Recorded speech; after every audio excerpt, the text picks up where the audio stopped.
Hola y bienvenidos de nuevo al canal del despacho que le pone nombre, Jurisfirma Abogados. Hoy os voy a hablar sobre los convenios reguladores, esos acuerdos que se pueden alcanzar por los cónyuges en los casos de separación o divorcio, o bueno, también en el caso de parejas que no hayan contraído matrimonio pero que tengan hijos y se enfrenten a una ruptura. Y especialmente me voy a referir a unas sentencias dictadas a finales del ya pasado año 2018, en las que lo que se trata es la validez de estos acuerdos cuando se han firmado pero no se han llegado a homologar judicialmente. Realmente esto no es algo extraño que ocurra. En muchas ocasiones nos encontramos ante acuerdos que terminan truncándose por distintos motivos y al final el asunto se resuelve sin acuerdo y acudiendo al juzgado para que sea este el que determine las medidas que van a aplicarse con el divorcio o la separación. Pero a lo que voy a responderte hoy es a la pregunta de si esos acuerdos que se firman pero no llegan a aprobarse por el juzgado ¿se quedan en papel mojado? Pues quédate que en esta grabación te respondo.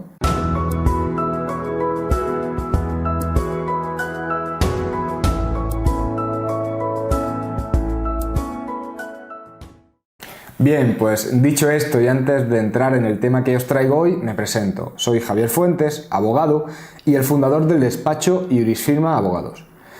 Como ya os he adelantado, hoy os voy a hablar sobre si sirven para algo o no los convenios reguladores que no terminan de ser aprobados por el juzgado. En definitiva, si son válidos o si, por no haberse aprobado, se quedan en papel mojado y no sirven ya para nada. Pero antes de deciros qué ocurre con esos convenios reguladores, para que se entienda todo lo que os voy a contar, tengo que resumiros cómo es un procedimiento de divorcio o separación de mutuo acuerdo. Bien.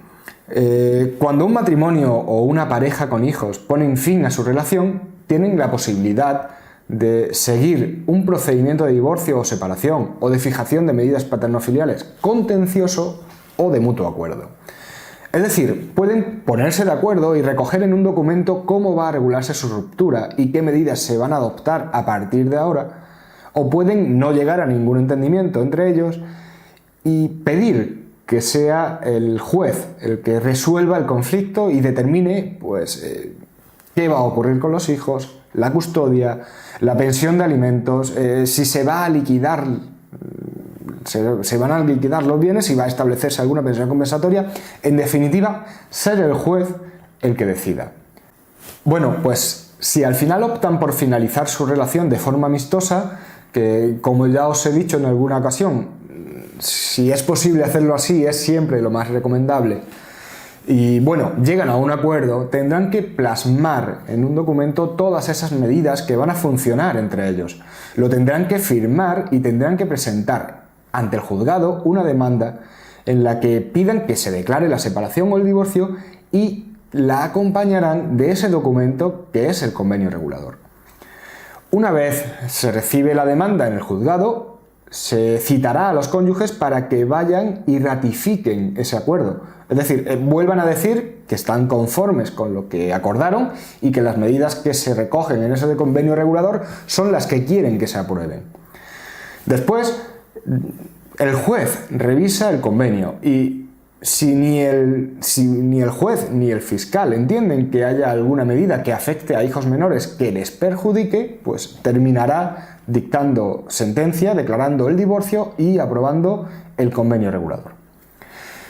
Bien, pues como os acabo de decir, ese convenio regulador primero lo firman los cónyuges y luego tienen que ratificarlo en el juzgado. Y aquí es donde viene la cuestión de hoy. ¿Qué pasa si ese convenio regulador lo firman pero no lo ratifican en el juzgado? O bueno, lo firman pero ni siquiera se presenta ante el juzgado. Bien, pues sobre esto existen bastantes sentencias y a lo largo de los últimos años también han habido bastantes puntos de vista distintos. Pero a lo que voy a referirme es a dos sentencias dictadas por el Tribunal Supremo en octubre y en noviembre del año que acabamos de terminar. Dos sentencias en las que precisamente se centran en hablar sobre la validez de esos acuerdos, esos convenios reguladores, que no se han llegado a homologar judicialmente, que no se han llegado a aprobar por el juzgado. Sin embargo, voy a comenzar hablando hoy de la segunda de esas sentencias. Y para no alargarme mucho en esta grabación, voy a dejar para otra el comentario sobre la otra sentencia. Y lo voy a hacer en ese orden porque creo que es la forma más lógica de hacerlo, por su contenido. Bien, pues esta sentencia del pasado noviembre resuelve el siguiente caso. Se trata de un matrimonio que tienen un hijo, pero que ya es mayor de edad, y firman un convenio en el que establecen distintas medidas. Determinan quién va a ser el que quede en el uso de la vivienda, la pensión de alimentos que pasará, en este caso el padre, para el hijo común, el pago de los gastos extraordinarios, una pensión compensatoria, cómo van a hacer frente al pago de distintos préstamos, bueno, todas las medidas que iban a regir en ese divorcio. La cuestión es que después de firmar ese convenio lo presentan en el juzgado, pero al final el marido no lo ratifica ante el juez. Y ese procedimiento de mutuo acuerdo entonces se queda ahí. No se dicta sentencia y no se aprueba ningún convenio. Después de esto, como ha fracasado la vía amistosa, la esposa presenta una demanda de divorcio, pero pide que se establezcan precisamente las medidas que estaban en el convenio regulador, porque entiende que ese convenio, aunque no se haya ratificado, es válido y además, en este caso no existen hijos menores de edad, por lo que las medidas que se recogían no son cuestiones que tengan que ser controladas y supervisadas por el fiscal o por el propio juez. El marido no está conforme con lo que pide la esposa y se opone a la demanda pidiendo otras medidas distintas. Por eso al final la cuestión está en ver si ese convenio que ya ha sido firmado es válido y debe aplicarse. En la primera instancia se le da la validez al convenio que se firmó. En segunda instancia, la audiencia provincial lo califica simplemente como un elemento negociador, porque no se ha llegado a aprobar por el juzgado y resuelve el asunto como si no existiese.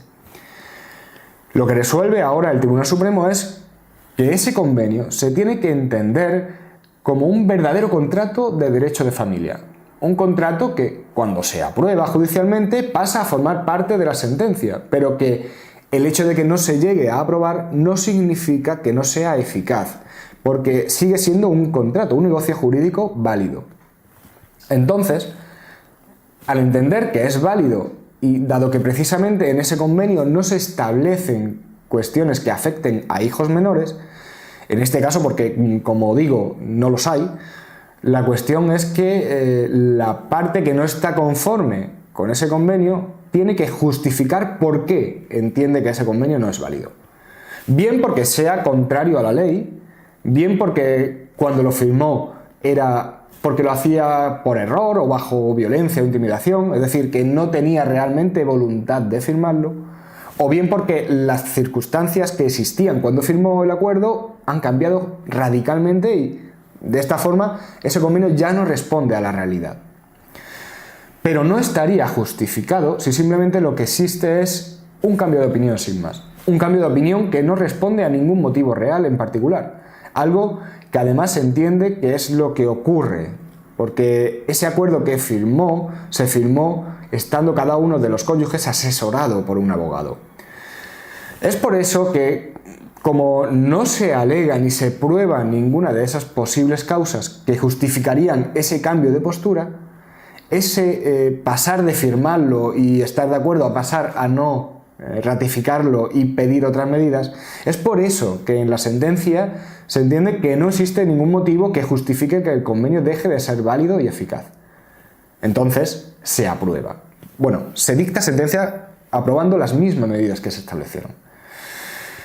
Esto nos tiene que llevar al título de esta grabación. Ojo con lo que se firma, porque aunque al final no se apruebe ese convenio, puede ser válido y puede ser lo que finalmente se apruebe en un procedimiento de divorcio o de separación. Así que si estás en esta situación, medita bien si el convenio que tenéis por delante, todas las cuestiones que se recogen son lo que quieres para tu divorcio. Asesórate de si esas medidas que se recogen son lógicas, te interesan y son realmente lo que quieres. Y sobre todo, haz esto antes de firmar, porque ese convenio regulador va a marcar la forma en la que vas a tener que guiar tu actuación en el futuro. Y quizás después de firmar ya sea tarde para echarse atrás. Como he dicho antes, existe otra sentencia muy relacionada con esta cuestión del mes de octubre, pero de la que os voy a hablar en la próxima grabación. Pero antes de despedirme, como suelo hacer, sí quiero invitarte a dejar un comentario. Y también, si te ha gustado, te animo a suscribirte al canal en cualquiera de las plataformas en las que nos puedes encontrar: YouTube, iTunes o iVoox.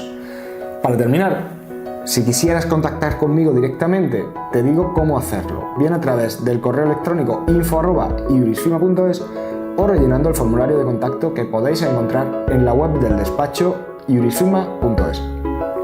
Un fuerte abrazo y hasta luego.